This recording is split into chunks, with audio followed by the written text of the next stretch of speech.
Commander Marcus Thorne stood at the observation deck of Lunar Defense Station Omega, watching Earth's blue marble suspended in the velvet darkness of space. The year 2157 had brought unprecedented changes to humanity's relationship with the cosmos, but nothing could have prepared him for what waited outside his quarters. The station's alert system chimed softly. "Commander, an unauthorized vessel has requested emergency docking clearance," the AI's voice announced. "The pilot claims diplomatic immunity under the Centauri Accords." Marcus frowned. Diplomatic vessels always announced their arrival weeks in advance. Identity verification. "Confirmed, Ambassador Naira Voss of the Stellar Concordat. Her credentials are authentic, but her arrival is unscheduled." The name stirred something in Marcus's memory. 3 months ago, during the Peace Summit on Mars, he'd briefly encountered Ambassador Voss.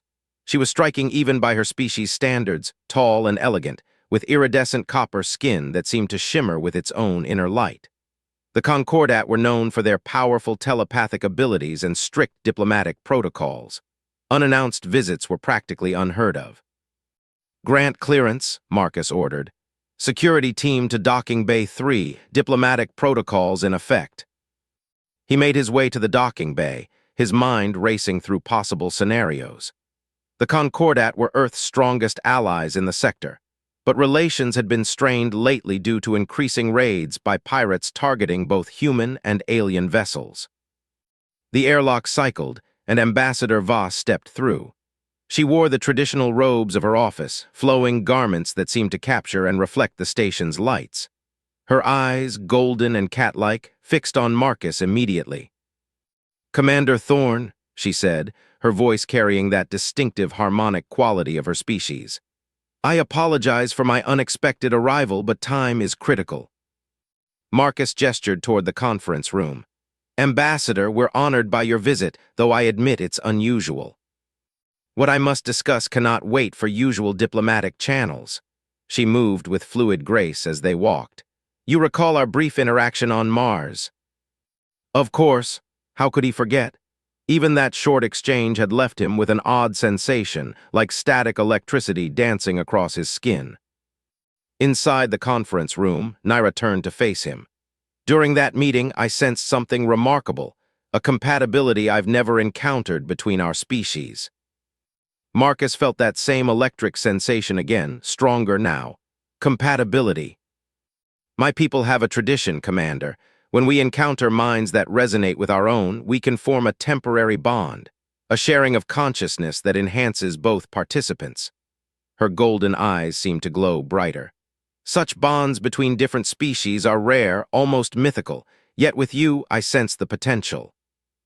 Marcus's military training kicked in.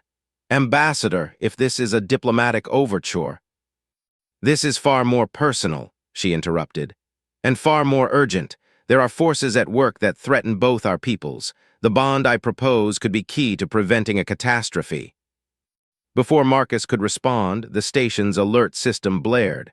"Multiple unidentified vessels dropping out of hyperspace," the AI announced. "Hostile signatures detected."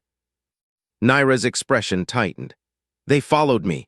Commander, we're out of time. The choice I offer could save more than just our 2 lives."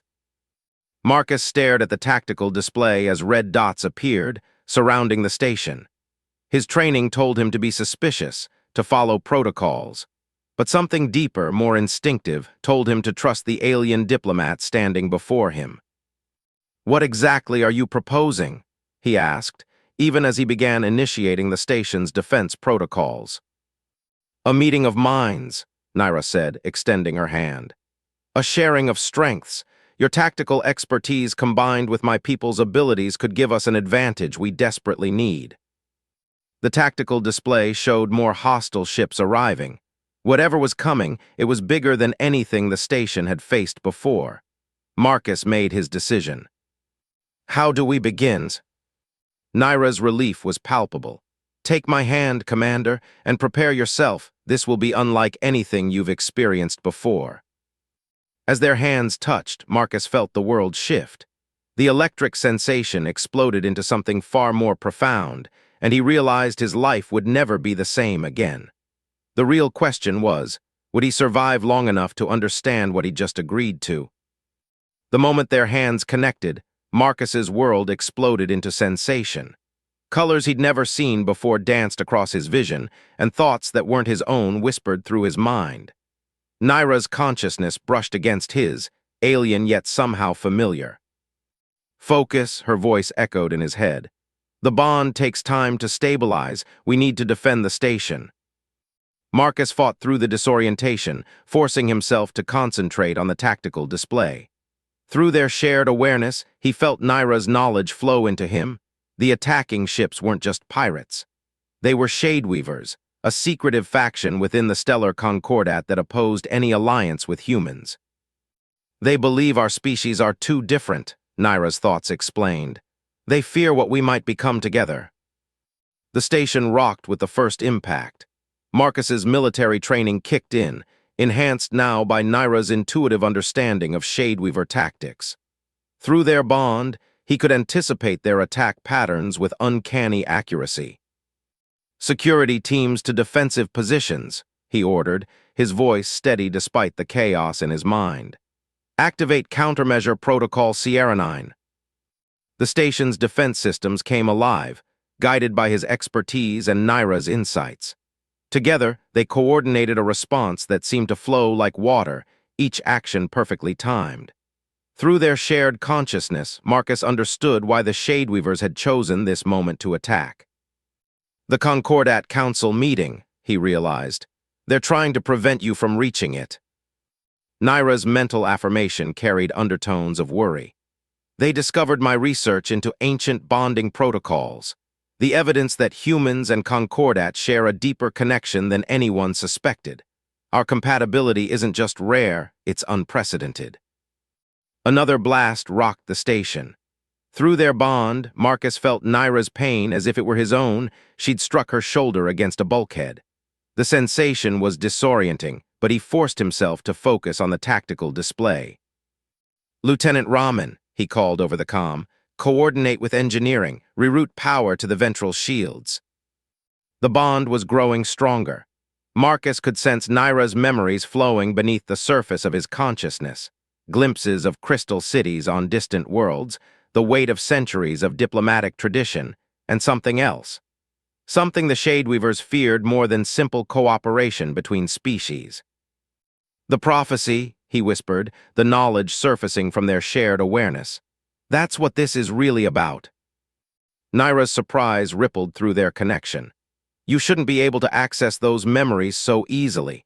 The bond is deepening faster than I anticipated."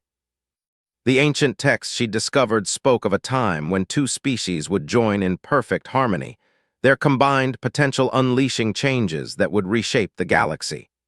The Shadeweavers believed this would destroy their way of life, the careful balance of power they'd maintained for millennia. "Incoming transmission," the station's AI announced. "Priority channel."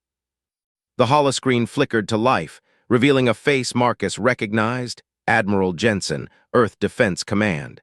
But through Naira's perception, he noticed subtle wrongness in the Admiral's expression. "Commander Thorne," Jensen's voice was clipped. "You are ordered to detain Ambassador Voss immediately. She is suspected of espionage against Earth interests." Marcus felt Naira's shock and indignation through their bond, but also her lack of surprise. "They've infiltrated your command structure," she thought to him. "The Shadeweavers have agents everywhere."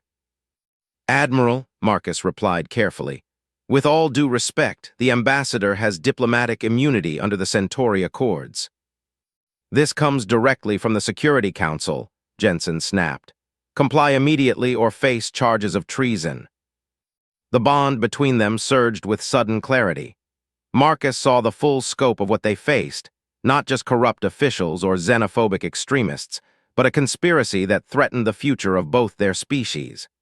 The Shadeweavers had spent years placing their agents in key positions, preparing for this moment. "Commander," Naira's thoughts carried an urgent warning, "if they take me, everything I've discovered will be buried.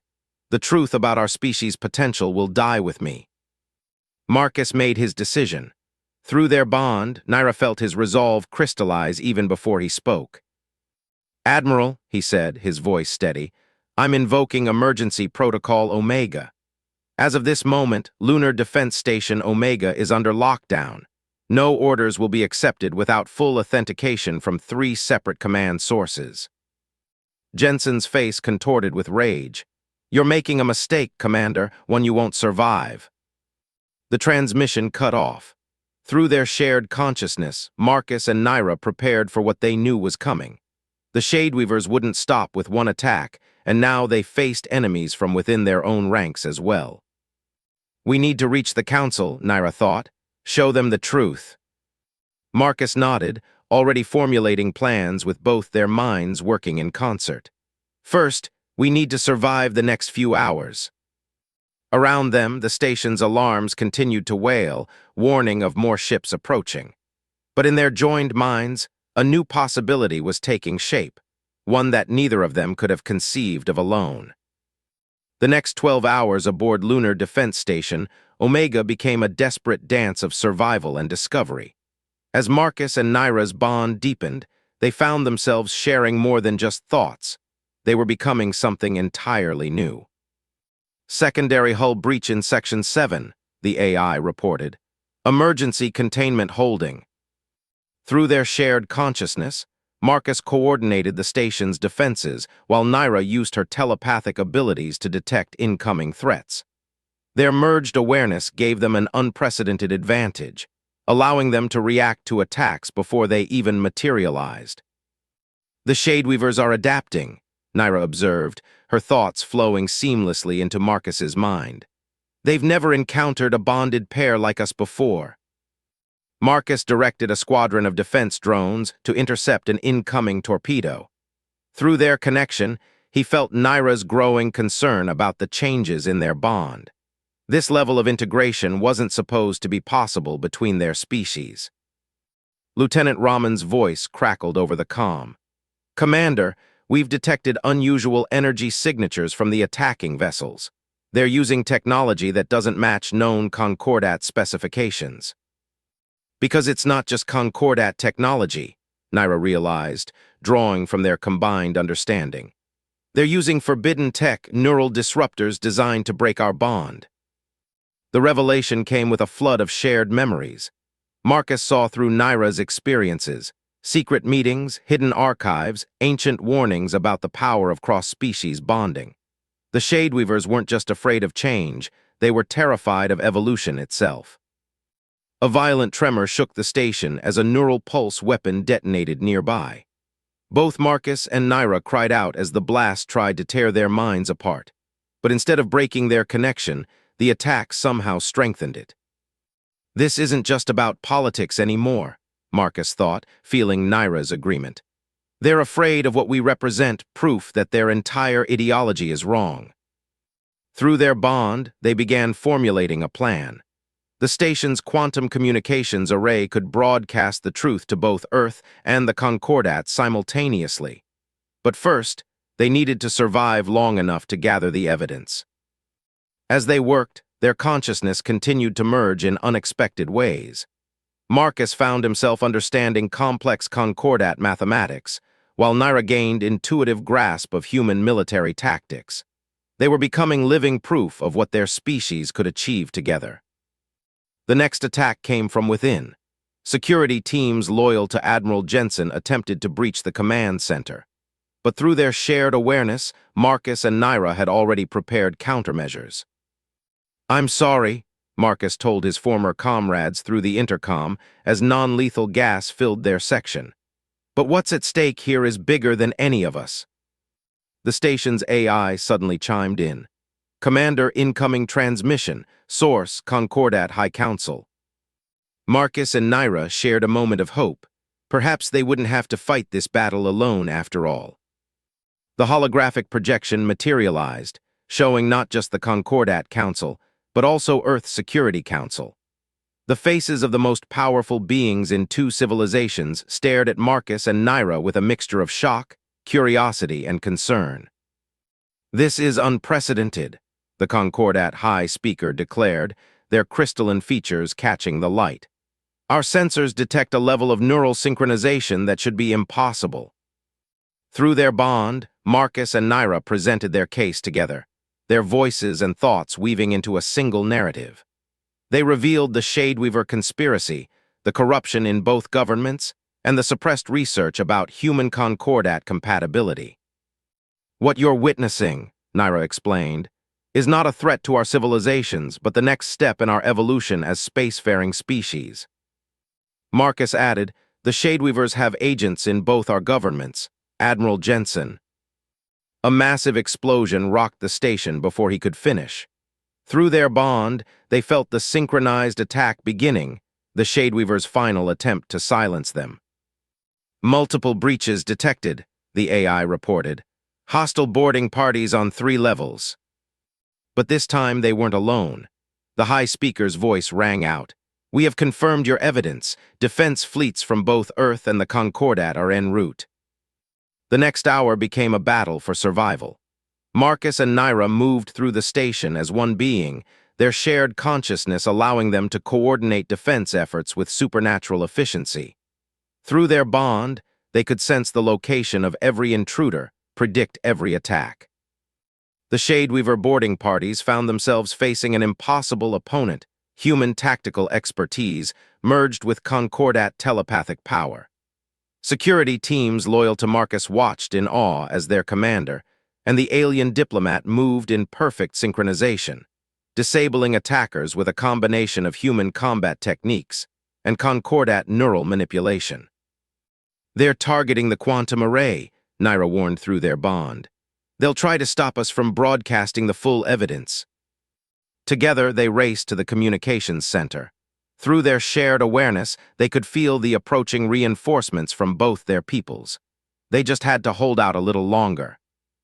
The final confrontation came at the array's control room. Admiral Jensen himself led the assault, his features twisted with zealous determination. You don't understand what you're risking, Jensen snarled. Some boundaries aren't meant to be crossed. But through their bond, Marcus and Naira understood everything perfectly. They saw the fear behind the hatred, the terror of change that had driven the Shadeweavers to such extremes. The battle that followed was brief, but intense. Jensen's forces found themselves facing an enemy that could anticipate their every move.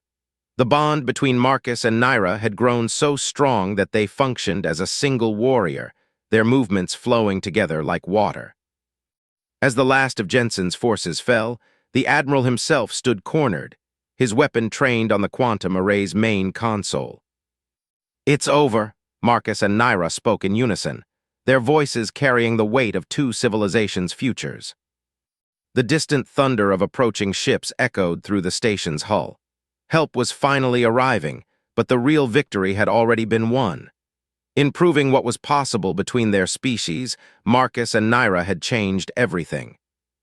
3 months after the battle at Lunar Defense Station Omega, Marcus stood before a joint session of Earth and Concordat leadership. Beside him, Naira's presence in his mind was a constant comfort, their bond now a permanent bridge between 2 worlds. The evidence they'd gathered had exposed the full scope of the Shadeweaver conspiracy. Dozens of corrupt officials on both sides had been arrested, including Admiral Jensen. But more importantly, their bond had opened doors that no one had thought possible. The neural synchronization between Commander Thorne and Ambassador Voss has remained stable, Dr. Patel, Earth's leading xenoneurologist, reported to the Assembly. Their connection has actually grown stronger, suggesting that our species are far more compatible than we ever imagined. Through their bond, Marcus felt Naira's satisfaction. What had started as a desperate gambit had become proof of something revolutionary, that humanity and the Concordat could achieve something greater together than either could alone. The high speaker rose, their crystalline form catching the light. In light of these discoveries, the Concordat proposes a new era of cooperation. We will share our bonding protocols with selected human candidates under careful supervision. Marcus and Naira stepped forward together. Their experience had changed them both. He could now perceive the quantum frequencies that were second nature to her people, while she had gained his intuitive understanding of human social dynamics. What we discovered goes beyond military applications. Naira addressed the assembly. The bond represents a new form of diplomacy, understanding, and growth. Marcus continued their shared thought. Our success proves that our differences aren't barriers, they're opportunities. Each bonded pair creates a bridge not just between individuals, but between our entire species. The assembly chamber erupted in discussion. Through their connection, Marcus and Naira could sense the mix of excitement and apprehension. Change never came easily, but they had shown it was possible. Later, standing at the same observation deck where their journey had begun, they watched Earth and its moon hanging in space. Their bond hummed with shared emotions and memories. "Did you know it would turn out like this?" Marcus asked, though he could sense her answer through their connection. Naira's thoughts wrapped around his like a warm embrace. "I hoped, but what we've become, it's more than I ever imagined possible."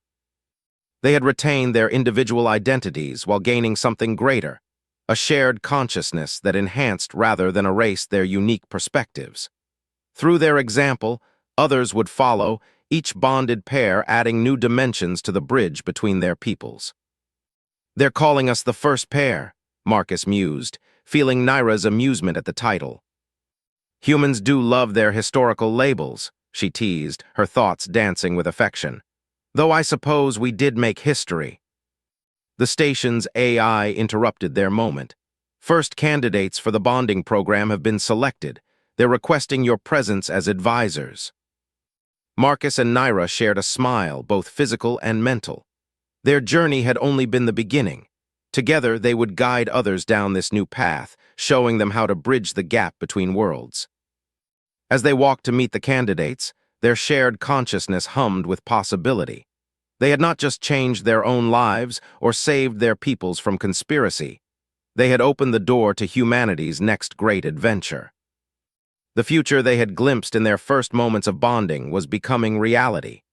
Two species, once separated by the vast distances of space, were learning that the greatest frontiers could be crossed not by ships, but by minds willing to reach across the void to connect. It had all started with an unexpected visitor at a door. Now they were opening doors for others, showing them that the boundaries between species were meant not to divide, but to be transcended.